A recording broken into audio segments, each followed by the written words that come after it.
အရဟံလွန်ကဲထွန်းမြတ်သောသီလဂုဏ်သမာဓိဂုဏ်ပညာဂုဏ်ဝိမု ക്തി ဂုဏ်ဝိမု ക്തി ဉာဏတတနာဂုဏ်တို့နှင့်ပြည့်စုံတော်မူသောကြောင့်လူနာယမသတ္တဝါအပေါင်းတို့၏ပူဇော်ထုကို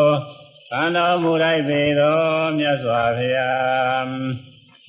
အရဟံဝါဒနာနှင့်တကွာ1500ကိလေသာညစ်ကြေးတို့မှကင်းဝေးစင်ကြယ်တော်မူပေသောမြတ်စွာဘုရားအရဟံလောဘဒေါသမောဟအစရှိသောကိလေသာယံသူတို့ကိုပယ်တတ်တော်မူပြီးသောမြတ်စွာဘုရားအရဟံသန္တရာစိတ်တောက်ကံတို့ကိုချိုးပြတ်တော်မူပြီးသောမြတ်စွာဘုရားအရဟံမြတ်မောင်မြတ်ွယ်အကျဉ်းခါသိစင်ကြယ်၍